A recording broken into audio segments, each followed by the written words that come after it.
Let's see if we can make it through this segment. My phone not ring. It's been ringing like mad today. I actually got to talk on my radio a little bit today, so I got that gate that I need to put together.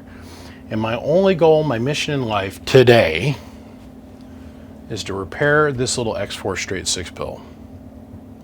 So let's jump into this here real fast, you guys. It's an xforce straight 6 on 110 volts. Now it's got Toshibas in it.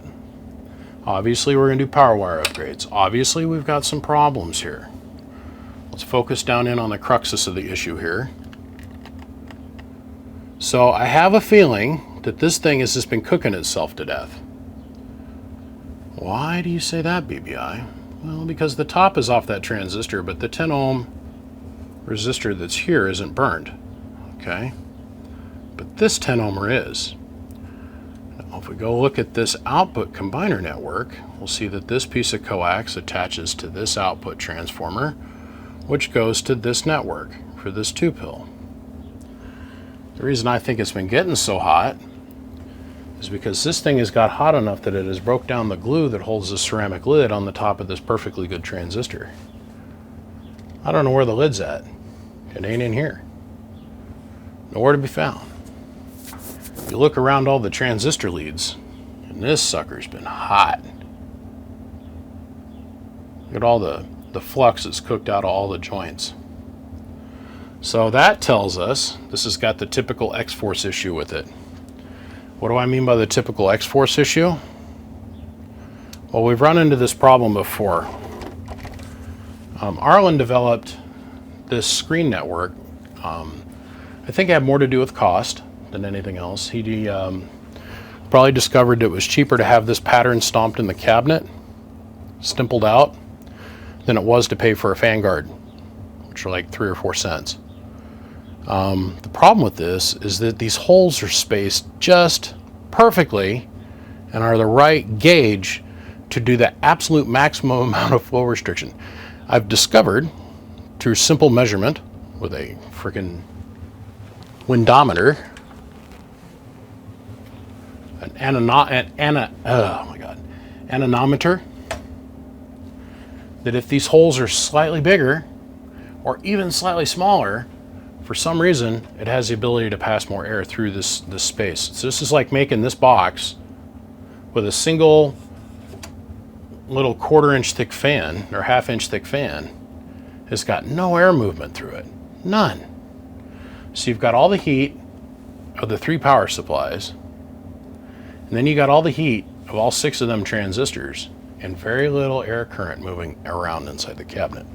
Now, the customer states to me in his note, I need to have this. 1, add bias. 2, bigger power wires. 3, more cooling fans. 4, high-low power switch. Other than that, do your shit. Well, I talked with him on the phone. The high-low power switch, we can vary the volts on the power supply, but that's really not that wise. We can do that from this spank bank of resistors that's right here. He's varying his ability to have reference to ground on the power supplies, and that's what's driving his voltage up and down. Well, the other thing is that these 3 transformers are just barely able to produce enough current right now to run these 6 transistors. If I go and add bias to it, it's going to add a 15 to 20% increase of current load to these power supplies. Can they handle it? Sure. Do we want it to last? Yes. So what's our best option? I know. We'll go over here to BBI's stack of goodies, and we'll get out a 4th power supply, since we've got all this dead space in the front of the cabinet, and we'll add a 4th supply. That'll allow us to have a little bit of an electrical buffer on this unit for when it's in sideband. Okay, now to address the cooling issue, this was completely closed off with this piece of phenolic. It sits roughly right about here. What I have done is I got out my hydraulic press tool and I opened it up. Now we've got to relocate some things in here because I put an incredibly high velocity fan in here. So we're just going to sit this on there for right now, because I've got to move this board. I take and I lay it down. So this will add more pressure to the cabinet.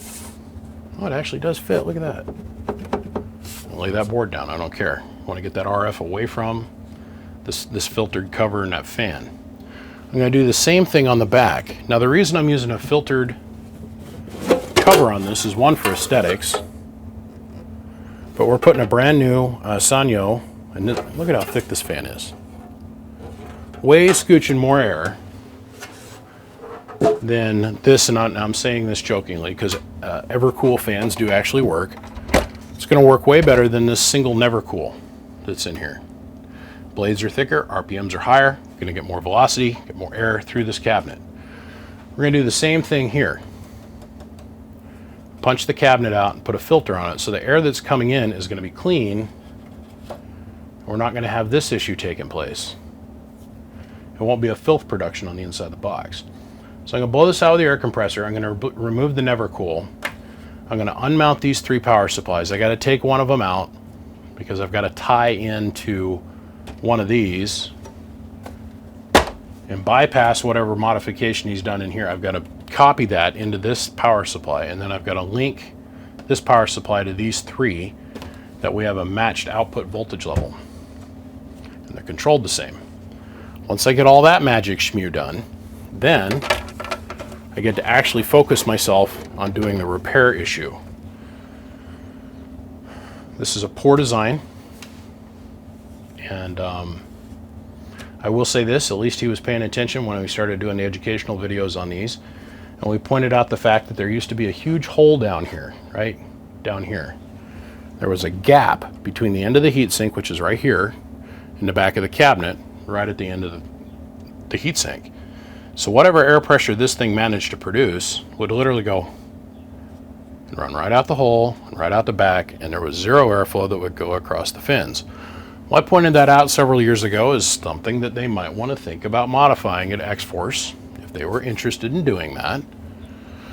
And apparently somebody was listening, because this whole section is blocked off. That's a good thing. That's one less thing that I have to do.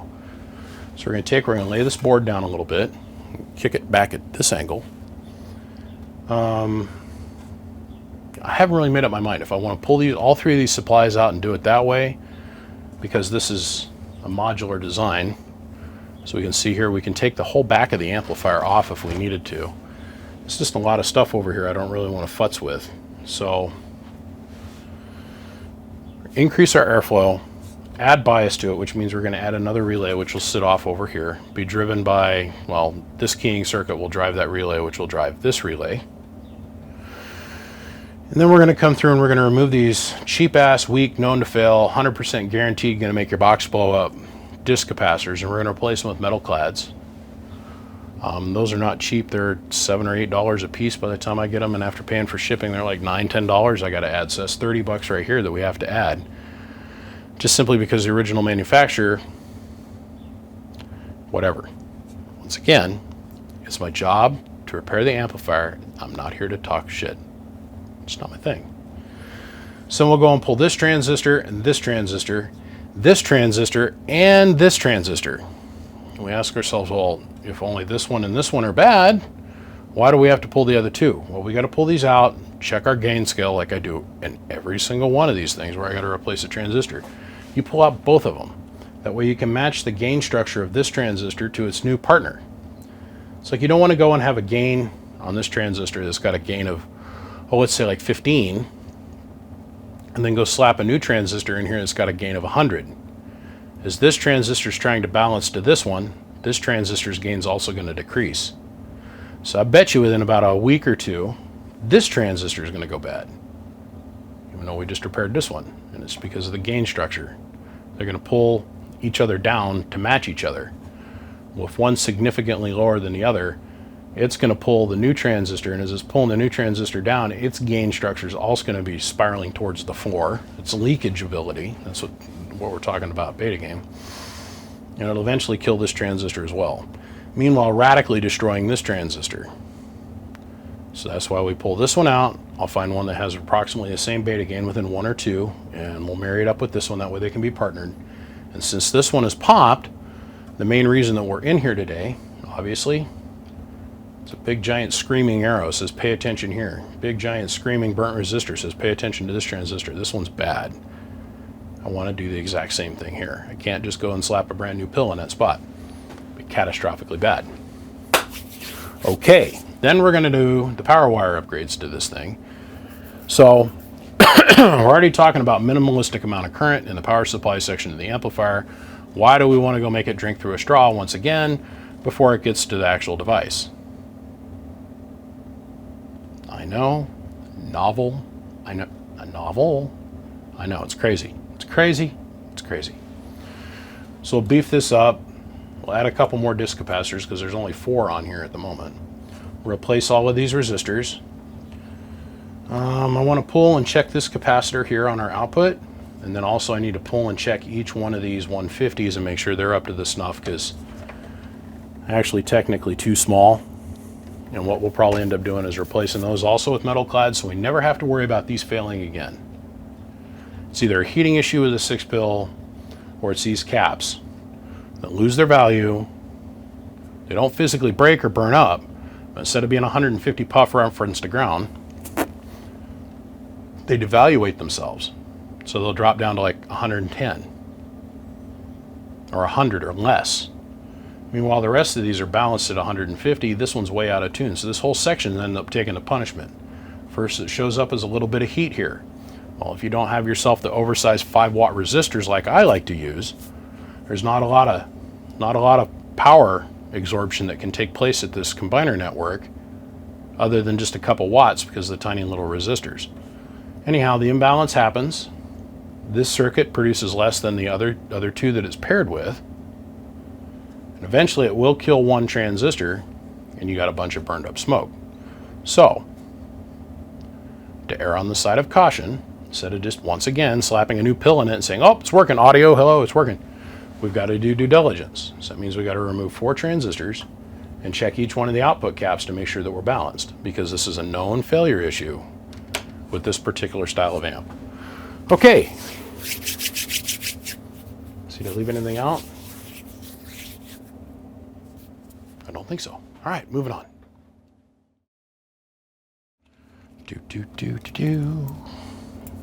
1, 2, 3, 4, 5, 6, 7, 8, 9, 10, 11, 12. I can't stand this. This is just laziness. Why can't we take the time and put little spade connectors on all of our wires? How is this acceptable? Anywho, like this here, why we couldn't even solder these leads. This is right from the factory. I broke the seals, by the way, on this box. How is that a good electrical connection? I don't know. Okay, so we're going to go through and we're going to put spades on everything. We're going to change out the gauge of wires so it's actually electrically correct and safe. Got our power supply modified, so this is all ready to go. Got out our, I had to go digging to find the little stencil for my marks, my little Sharpie marks on the cabinet to know where to drill pre-built, or to pre-drill this. We're going to mount this this third supply. It's going to go right here. Give it lots of airspace around the other ones so it gets good air circulation. Probably going to have to redo the separation strap that holds these in place, because the way it's set up now, they're actually touching each other. There's no way for the fans to actually get any fresh air to cool the supplies, so we're going to separate those out as well. And I guess these are being held in with magical unicorn tears and angel's dust, so we're going to have to remount those. But now I'm at the position where I'm going to slide, undo the 4 screws on the bottom that are holding these in place, which are, by the way, sheet metal screws. I can remember when some person at another company made a big deal about sheet metal screws and amplifiers and having things mounted down with sheet metal screws and how they would never do such a thing. Just saying. Just saying, just putting this out there on Front Street for everybody to look at. Directly out of the cabinet. Sheet metal screws.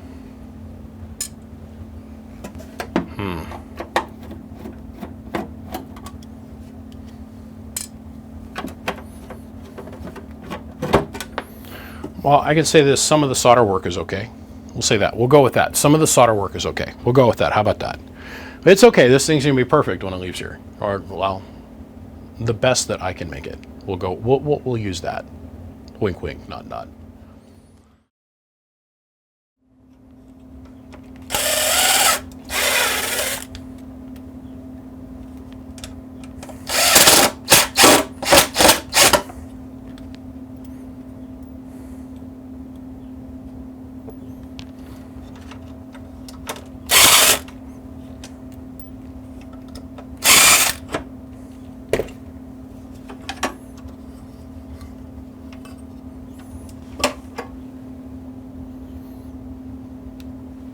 Here, we'll go ahead and undo this electrical connection.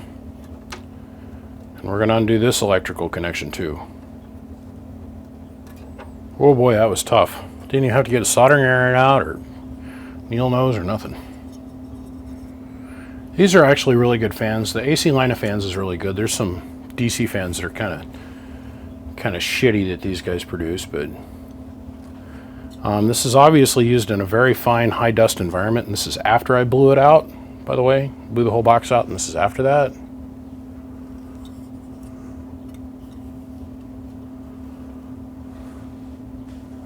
Hence the reason I want to put dust filters on it. But, ooh, oh boy.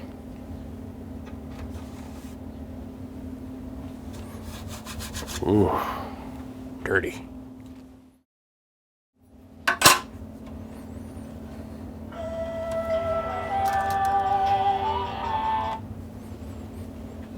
Just returned 12 phone calls in a row. 12. You have to wait a minute. Shooting me a segment for my YouTube viewers.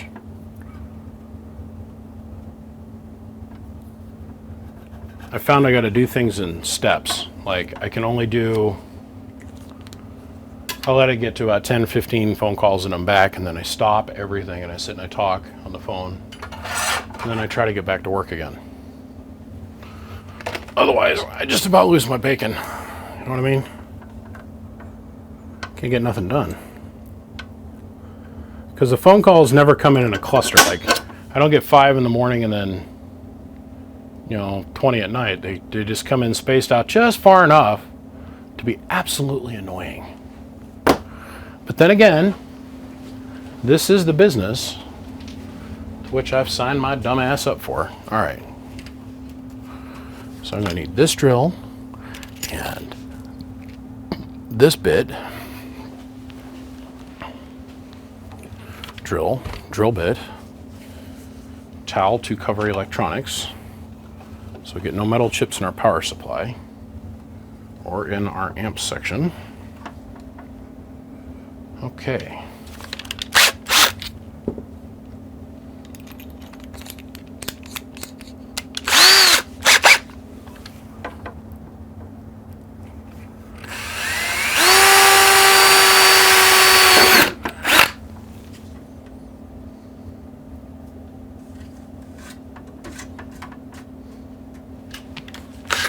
All right, now let's make a mess. Making a mess the only way she knows how. Sitting on the fence and squirting like a cow.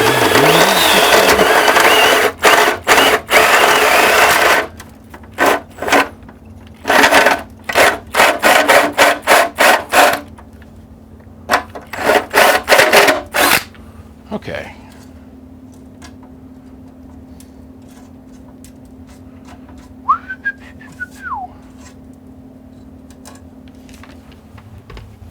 All right.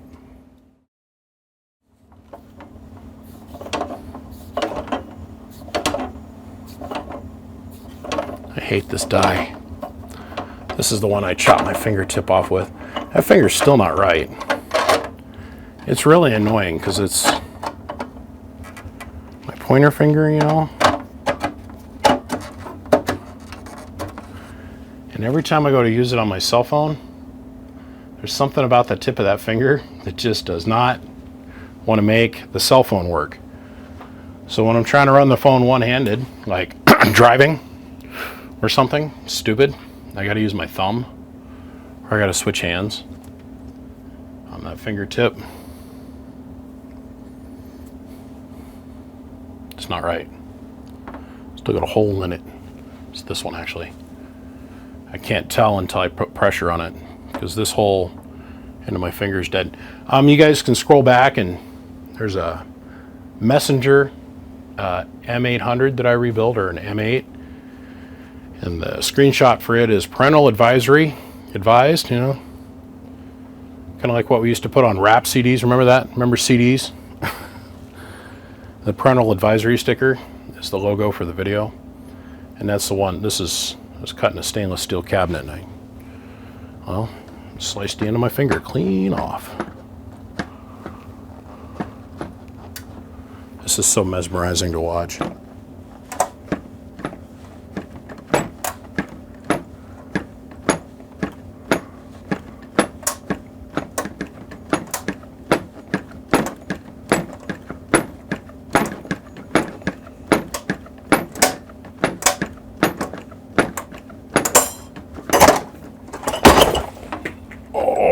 Schnikey doodles. Wow, how'd that manage to miss all the electronics and just hit the workbench? I'll never know. I'll never know. All right, so let's grab this brand new fan. Now, these things really aren't all that loud. Let's see if we can get this to grab. Nope.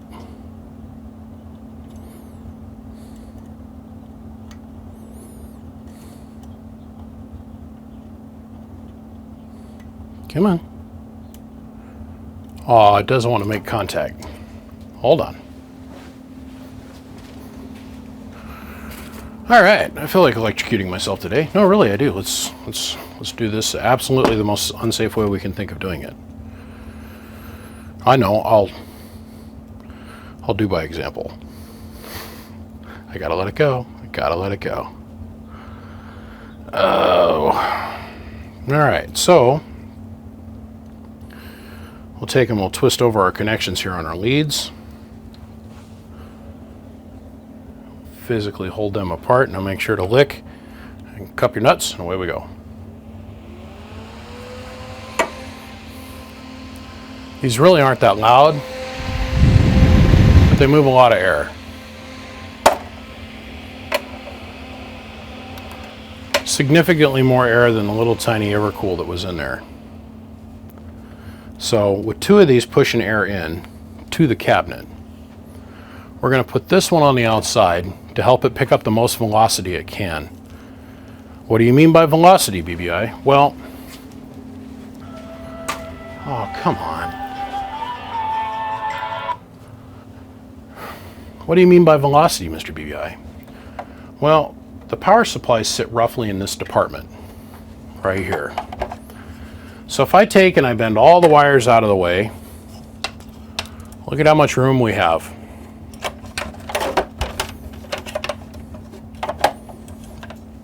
Nothing. So all that airflow's got to come in and make its way around all these different drag obstacles. Aerodynamic drag, airflow drag. Or if I set it on the outside, we've got a good 1.5 inches, maybe 2 inches for the air to pick up velocity as it's entering the cabinet before it runs into a physical restriction that's going to cause drag on the flow. Not to mention we're already going to be pulling it through this filter. And believe it or not, these filters are amazingly, as translucent as they are, they're going to pick up some particulate. I'm here to tell you, particulate. Particulate. Okay. Now I got to punch these two holes out. Let's get this power supply mounted down. Unfortunately, I think the thread screws, or the thread mounting points on these power supplies are already tits. So, yeah, that's got to be redone. Mount fan first.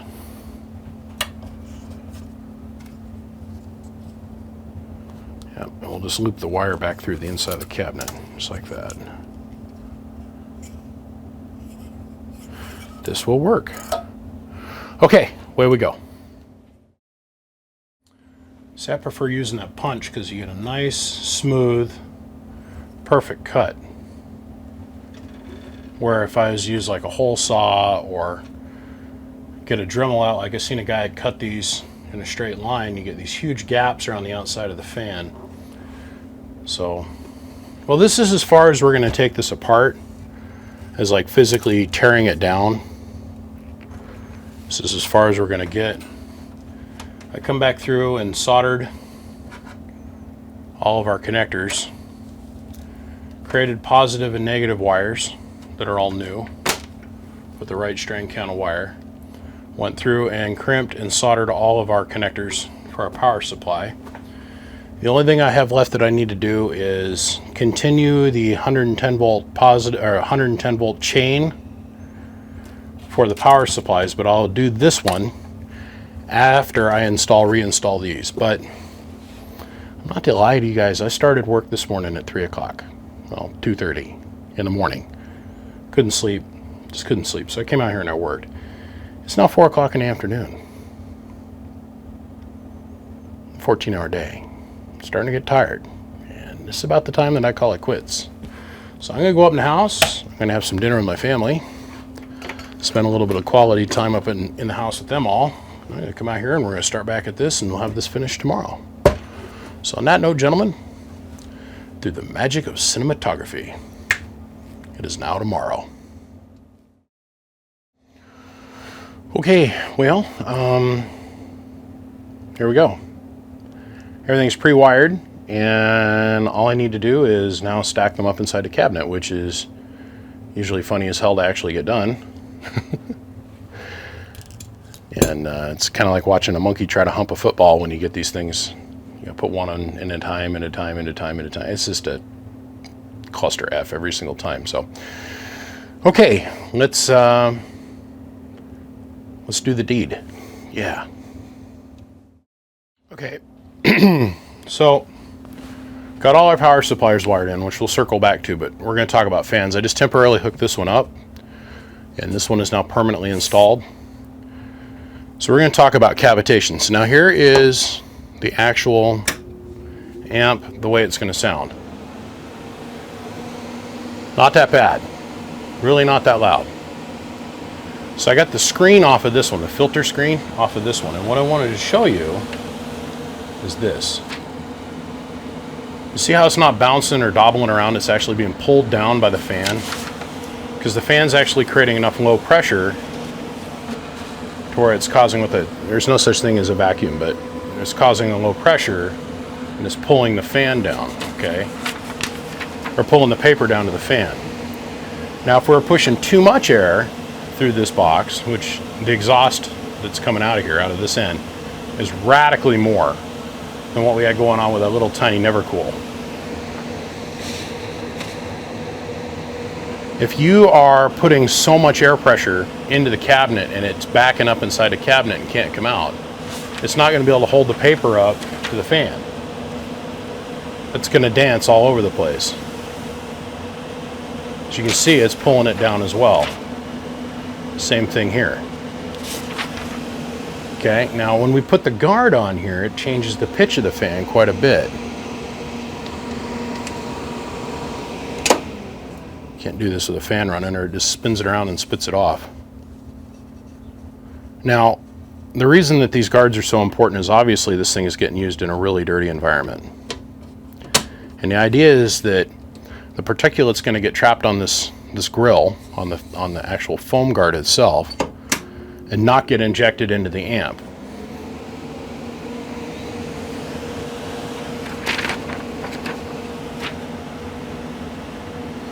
If you overpressure the cabinet, this paper will sit there and go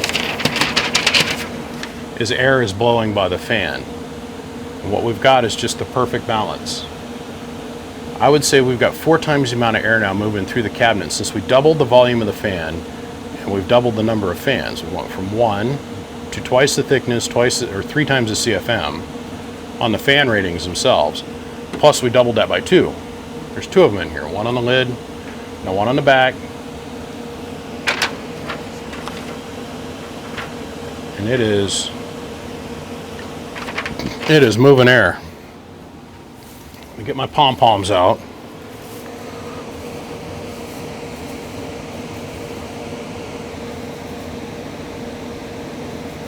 It's the only way we've figured out how to make the actual velocity of the air show up on camera. Now, I don't know why I got stuck with a pink one. Tech 9 got a green set.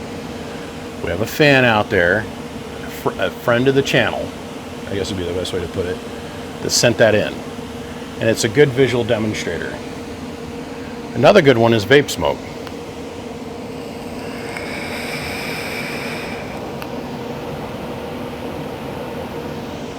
It's just getting blown away as fast as I can put it down there. This thing is moving air. Here.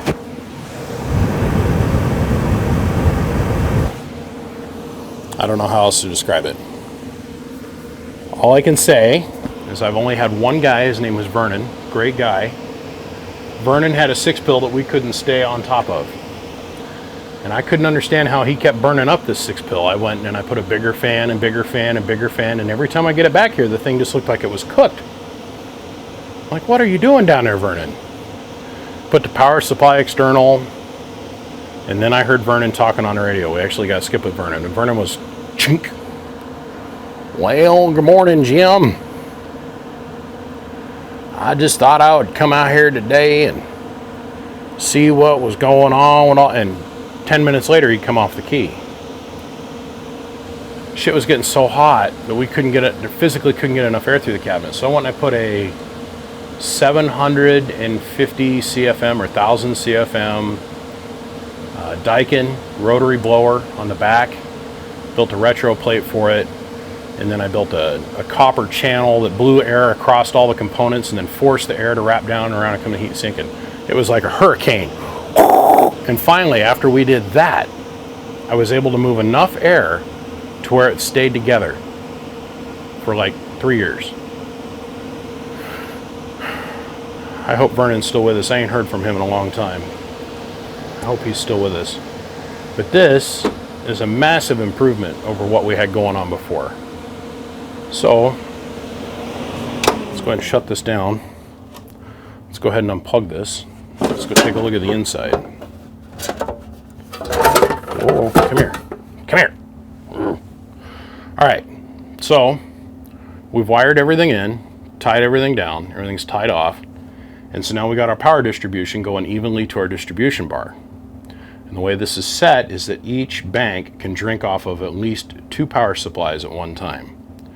Now, the hard part is making sure that the electrical leads on the 110 volt side plus the electrical leads on the DC side are all the same length. The reason we got to make sure all the leads are the same length, once again, is Power Supply 101 that we're going over. So each supply gets the same amount of 110 volt supply to it. So like we've got the 110 volt coming in over here, and then we've got our reference lead over here. So these supplies in the middle, and this supply sticking out here by itself, all get the same amount of electrical potential. Then on the DC side, we've got to make sure our ground wires are all the same length. So the electrons only have to go the same distance from each supply. This supply is going to this bus. This supply is going to this bus. This supply is going here, and this supply is going here. And the same thing for its parried ground. They're all equally spread apart the same distance, and the wire lengths are all exactly the same. If we don't have all of our wires exactly the same length, electricity will always take the path of least resistance. And if that means, let's say the leads that come from this supply come directly down and go to the case the way it was wired before, This one is going to take the most punishment. If we've got the power wires that come from here and go over to here, they're twice the length. This supply is going to take the most beating, punishment, ass bag, cocked ream hole punishment. This is going to take a little bit less, and this one's going to take even less. And we want to spread the load evenly amongst the 4 supplies that are in here. That is what allows us to have longevity in the power supply. It's a big, important thing. And I cover it in every single video where I work with any LED switcher or any form of power distribution. The current distribution on the ground and positive side is just as important as the current voltage distribution on the input side. Vice versa. If I took and I brought the 110 volts to this switcher and then married them all off, this switcher is going to have more access to the 110 volt wall outlet than these other 3. So it's going to do a majority of the work while the rest of these are just complementing this. And the farther we get away in the chain, it's not the way I wired this one, but I'm saying if we did, this one would do all the work, this one would barely be doing anything. So this thing is going to be getting smoking hot. All of its components are going to be working to 1,000 million %. Meanwhile, this one over here is not doing anything, and it's just like, I'm just sitting here watching this other power supply take the 24-inch penis, not doing shit. It's like a chick and a porn star. She's getting double, he's getting nothing. See what I'm saying? But just by making sure all of our wire lengths are exactly the same, we can spread the electrical load that we're going to use over here consuming our load. We can spread it amongst all 4 evenly, and that's what we've achieved. Okay, now finally, we can turn our attention to this. We can go down here and we're going to pull these 2 transistors out, these 2 transistors out. We're going to remove these capacitors. We're going to replace, let's see, that 10 ohmer, replace these 3 10 ohmers. And then back here there's little caps, 150 puffers that are notoriously famous for failing. We're going to pull them out and measure them. So when I be back, these will be out, this will be out, these caps will be out, and these caps will be gone. We shall return. Okay. So we've got the one with the top blown off out. Now, let's remove its match partner. Let's see what we got.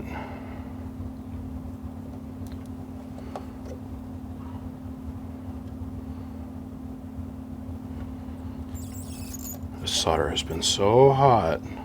Come on. There we go. All right.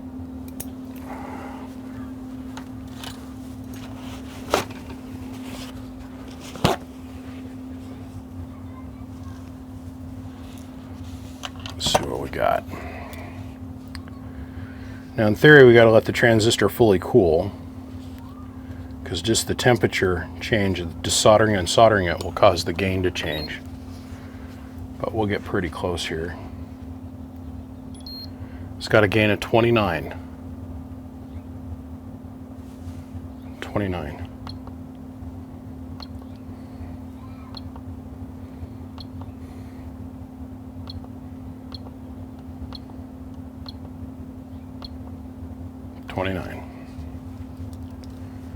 So I'll set this one aside.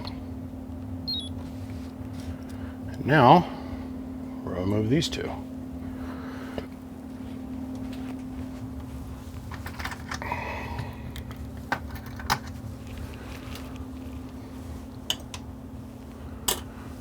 All right.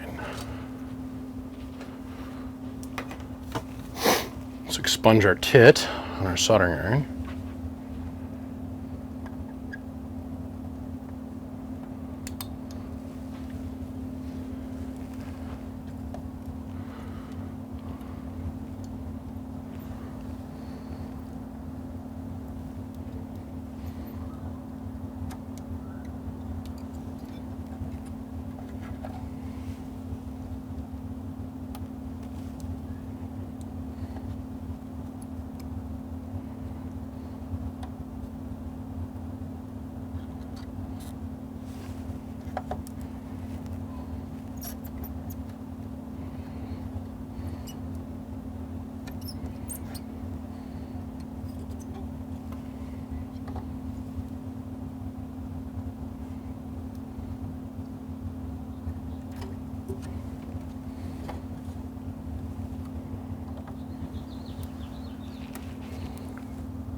Okay.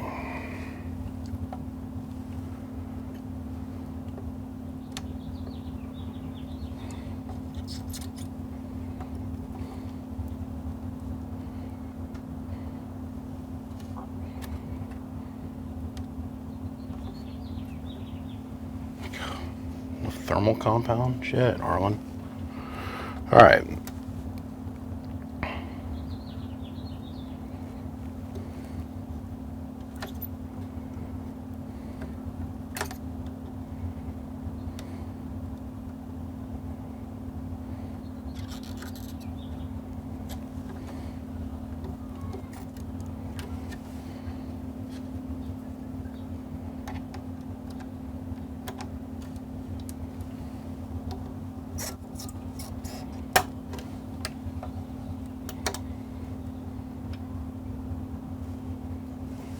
Okay.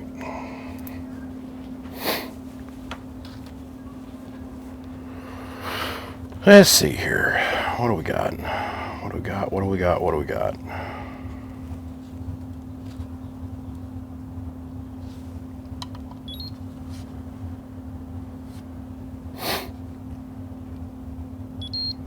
Gain of 51. That's a good transistor. So it goes to show you, as we go down the length of the heat sink, the closer we get back to the back, because the airflow is so limited, that we're picking up most of our heat, supercharging our air with heat before it can get to the end of the heat sinks. The heat sink's diminishing in its ability to do work and transferring the heat to the atmosphere, the air that we're pushing through the enclosure.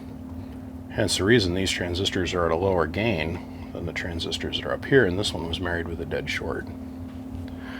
So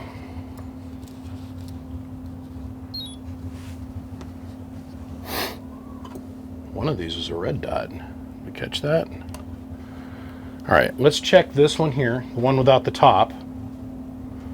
Hopefully we can get this to still test even though the leg's all bent. Because in theory, this one should still be viable. I don't know.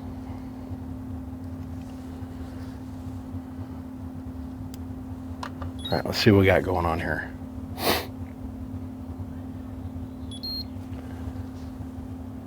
Still good, but it's got a gain of 0.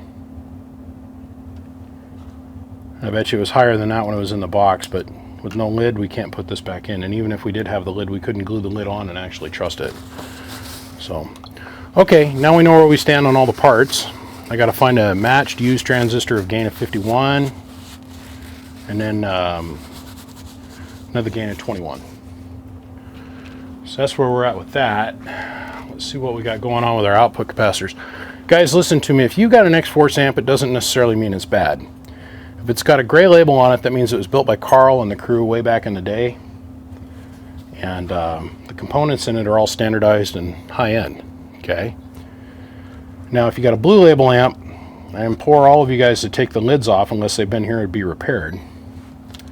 And if they have anything other, it's just a 1500 puff cap. It's supposed to only be 1000.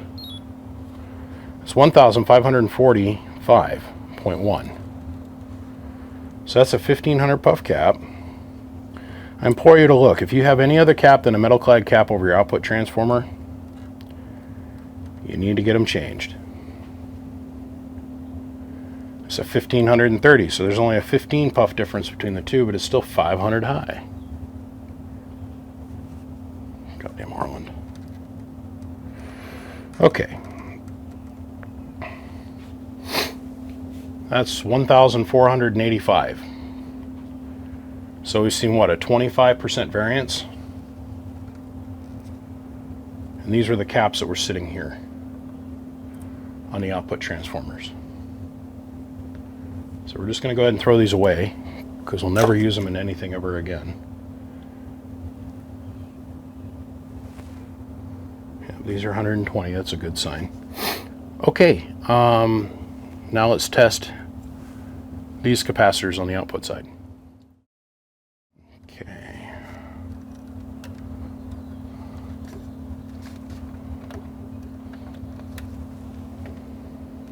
$145.4. 0.5. That's acceptable, but we're going to replace it anyhow. Just so we can have a higher quality of part and I can have the peace and assurance in my mind that it's going to be okay. So, reach around the camera here.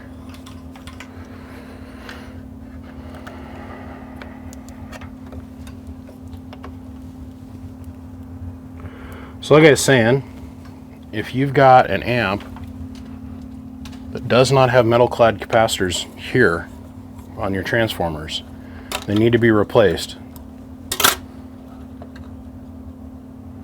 Period.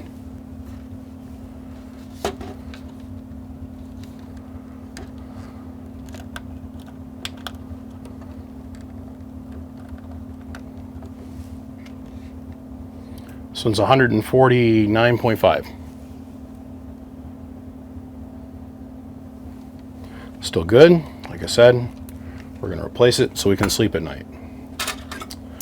All right, last one. Because I can go and I can put the $100 transistors in here and have this thing fully repaired, and I don't change out these parts to a higher kVA that will put up with the punishment, the heat. And 3 months from now, the guy's calling me, man, the thing blew up again. Come and find out one of these caps went bad. 147.6. Still technically good. Like I said, we'll replace them with metal. And what it comes down to is cost. Those little yellow caps, they're about 30-40 cents a piece. Little yellow caps versus $7 a piece. It's no joke. Okay. The metal output caps, they're $3 a whack versus $1. But if you're in the business of making thousands of these things upon thousands of these things, $5, $10, $15 you save, okay, make 100 amplifiers, you just saved yourself $1,500. It's more money you can put in your pocket. That makes sense? But in the overall operation of things, you're going to end up with more boxes pop because of the cheaper parts. There's that line where you get the pencil out and you're figuring out your bottom line, you're figuring out how much money the parts are going to cost. Okay, but if I go any cheaper in my components, what's this going to cause for failures down the street, like in time? It's a give and a take. It's a delicate balance. Myself, I always err on the side of let's use bigger, better, badder, more cool, badass parts. That way it doesn't break down, and people will pay me more for that, which they will. People will always pay to have something that's not going to break versus something that's going to break every 3 months. As long as you can demonstrate to them the need to having the more expensive parts in there, which I think the radio world's kind of got it at this point. So, okay, let's start putting good parts back in here, and let's get this thing back in one piece. Let's see if we set the camera back a little bit further. If we can keep from having so much RF interference in the microphone. All right, so we'll set you aside. Now, we went ahead and we completed this thing. We replaced the final combiner ring. And then we went ahead and we added bias. We went ahead and we went in here and we washed this thing too. It was pretty gross in here. Cleaned all this up, got all the flux off of it. Got all the flux off of over here too. Got rid of all of that. It's clean. I don't know how else to put it. Put 3 brand new resistors here. Got metal clads on our outputs. And then went ahead and changed to a metal clad for our final output tune. Added the relay for the bias, added the sandstones for the resistors for bias, and now we've got full bias for sideband. So let's go ahead and let's do this. Let's zoom on in over here. So on the right here we have our 1000 watt slug and peak, 1000 in average RMS, and 5 watt slug in reverse.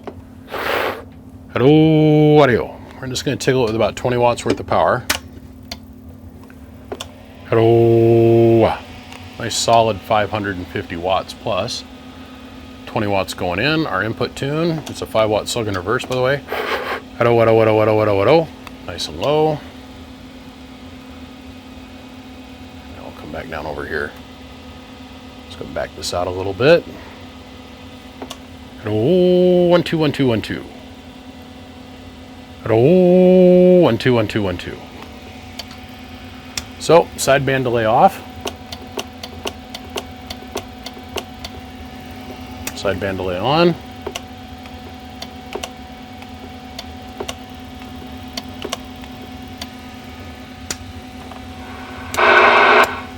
Preamp is working.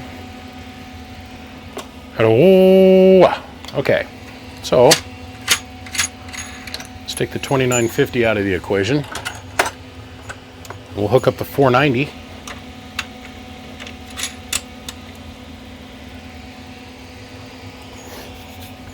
The 490 does a little bit more piss in its shorts.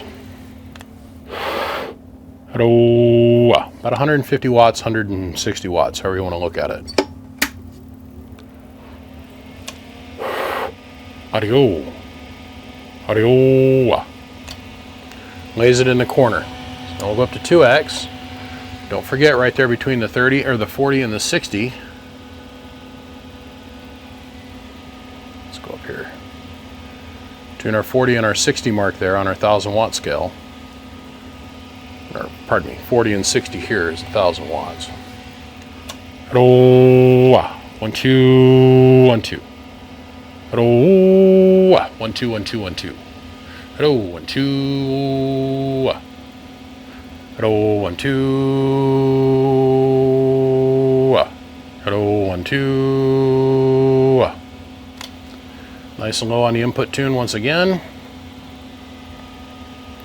So now we're seeing 1400 and some change. 1 2 1 2 1 2. Okay. That's about 140 watts of drive. Now, let me go get the bench 2 pill. Okay, so we got the workbench 2 pill now hooked up. We're gonna hit this with a 2950 and we got it backed way down. So we're making roughly about 220 watts worth of power, give or take. Let's go back over here. Let's look at our watt meter one more time.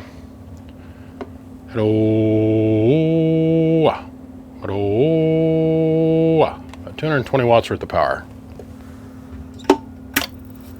Go ahead and turn the straight 6 back on.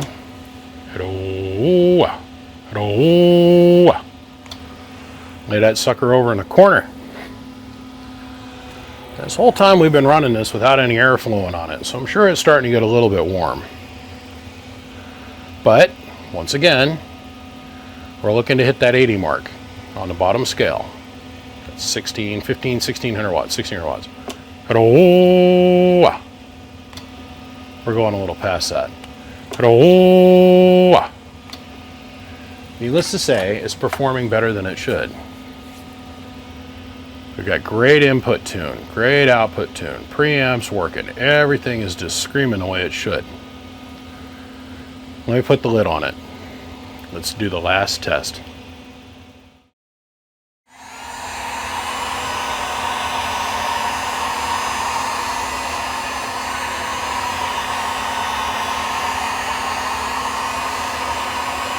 It'll make sense, give it a minute.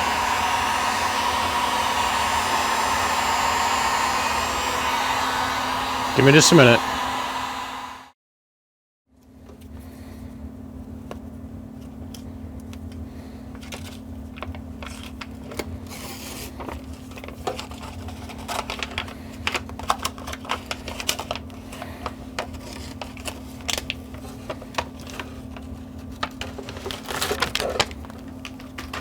Once again, don't give a shit about cost of things, just want things to be the best that they can be.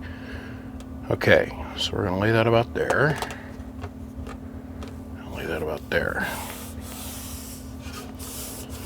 So we preheat this, and it gets super sticky.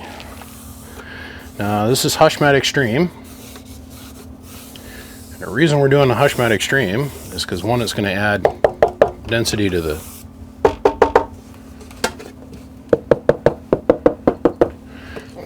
lid. And we're going to use this to trap some of the fan noise,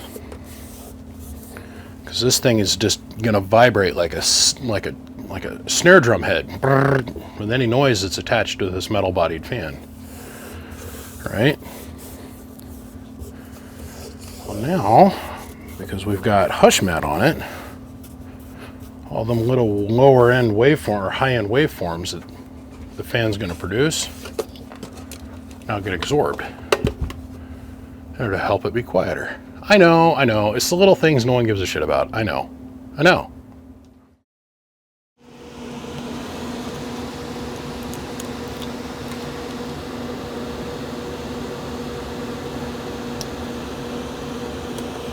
It's actually got sideband, fans have been modified, power wires have been upgraded, it's been repaired.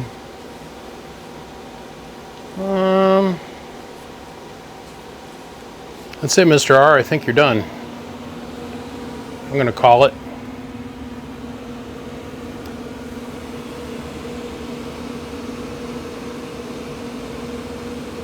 We'll run with this.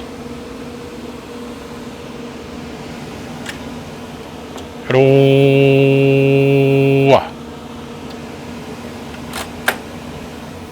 1800 and some change, 1900 and some change out of a straight 6. I'll call that. I'll live with that. I cannot believe how much time I spent on this amp. I have literally spent like the last 2 days just twiddly farting around with this, having fun. It's been a while since I fixed a blue label. I've enjoyed this.